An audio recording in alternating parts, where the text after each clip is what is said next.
Jihad Islam Palestina tegaskan tidak akan pernah menyerah melawan penjajah. Front perlawanan makin kuat di depan.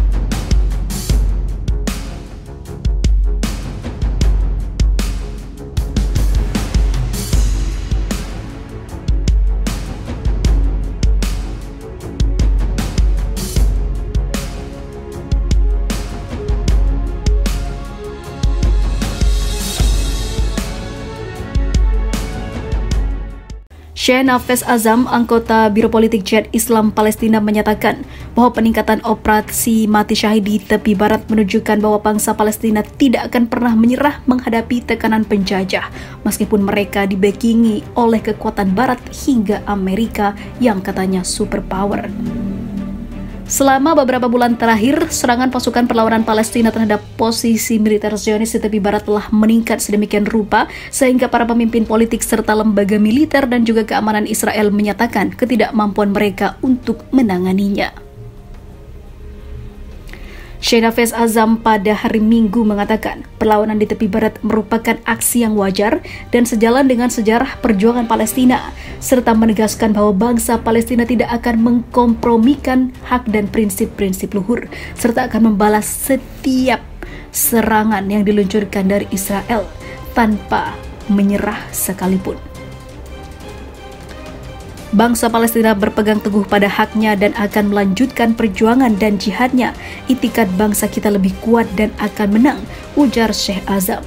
Sebelumnya, tentara Zionis hanya berperang dengan Palestina di selatan wilayah pendudukan di Gaza, namun kini meluas ke tepi barat di timur Palestina yang menimbulkan kekhawatiran Israel, ungkapnya.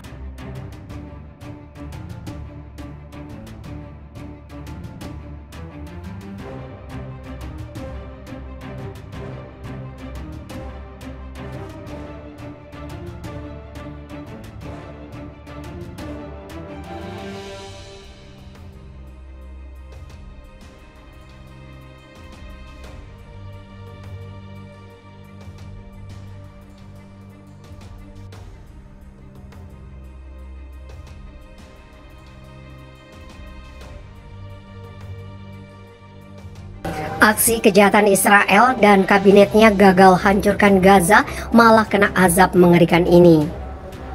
Sebagai kelanjutan dari kejahatannya, rezim Zionis membunuh 13 warga Palestina, termasuk 3 komandan senior Brigade Al-Quds, sayap militer Jihad Islam Palestina, dalam beberapa serangan teroris di tempat-tempat di jalur Gaza.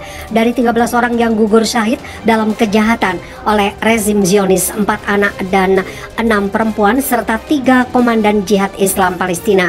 Dengan kata lain, 10 syahid dari serangan teroris hari Selasa oleh rezim Zionis di jalur Gaza adalah warga sipil.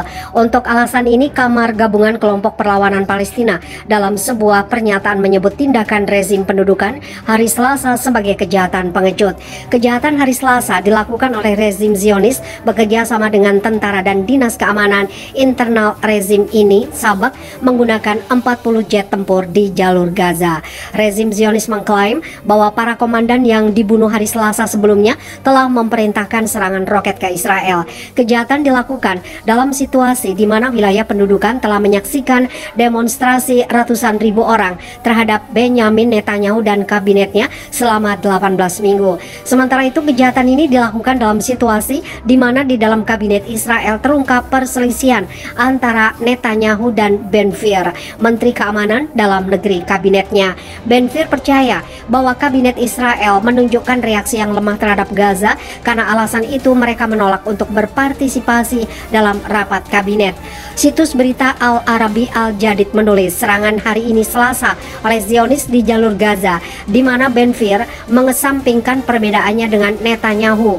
Para wakil partai Ben Gvir kembali ke proses pemungutan suara untuk menyetujui keputusan kabinet dan para menterinya kembali berpartisipasi dalam rapat. Oleh karena itu, penyerangan hari Selasa dilakukan untuk menutupi perselisihan dan juga untuk mengalihkan protes besar-besaran anti kabinet. Dalam hal ini, Kementerian Luar Negeri Suriah dalam menanggapi kejahatan hari Selasa oleh rezim Zionis menekankan dalam sebuah pernyataan bahwa yang dibutuhkan sekarang adalah mengambil tindakan nyata untuk mengakhiri pembunuhan Israel terhadap rakyat Palestina ini, menanggapi otoritas Israel yang mencoba untuk menutupi krisis internal mereka. Masalah penting adalah bahwa kabinet Netanyahu telah lama mengusulkan pembunuhan komandan perlawanan Palestina. Kabinet Netanyahu yang bingung di depan persatuan dan integritas lawan-lawannya serta demonstrasi beberapa ratus ribu orang juga melakukan kejahatan terhadap Palestina yang dihadapkan pada operasi perlawanan kelompok Palestina. Untuk alasan ini, dia telah memasukkan kebijakan teror ke dalam agendanya, sebuah kebijakan yang juga dijunjung tinggi oleh rezim ini karena sifat terorisnya. Hari Selasa, media Zionis mengutip saluran 13 rezim Zionis mengumumkan bahwa Benjamin Netanyahu, Perdana Menteri Kabinet Zionis, memberitahu pejabat keamanannya bahwa rezim ini telah kembali ke kebijakan teror.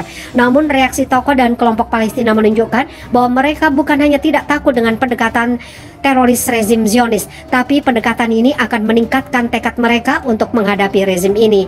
Musa Abu Marzok, anggota Biro Politik Gerakan Hamas, menegaskan bahwa daerah Syuhada akan membuka jalan bagi pembebasan Palestina dan pembunuhan mereka merupakan bukti kebenaran jalan yang mereka tempuh dalam menghadapi musuh Zionis, dan pesan perlawanan akan menyeluruh dan terpadu. Ismail Haniyeh, Kepala Biro Politik Gerakan Perlawanan Islam Hamas, juga mengumumkan bahwa pembunuhan para komandan perlawanan tidak akan pernah membawa keamanan bagi musuh Zionis, tapi justru akan meningkatkan perlawanan. Haniyeh menekankan bahwa musuh Zionis membuat kesalahan total dalam perhitungannya dan akan membayar mahal. Rezim Zionis juga menyadari reaksi tegas dari kelompok perlawanan. Untuk alasan ini, mereka menyiagakan tentara dan membuka tempat perlindungan.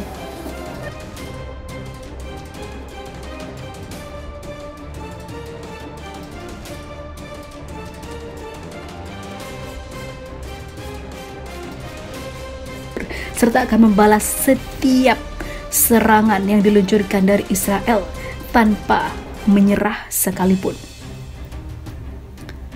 Bangsa Palestina berpegang teguh pada haknya dan akan melanjutkan perjuangan dan jihadnya. Itikad bangsa kita lebih kuat dan akan menang, ujar Sheikh Azam. Sebelumnya, tentara Zionis hanya berperang dengan Palestina di selatan wilayah pendudukan di Gaza, namun kini meluas ke tepi barat di timur Palestina yang menimbulkan kekhawatiran Israel, ungkapnya.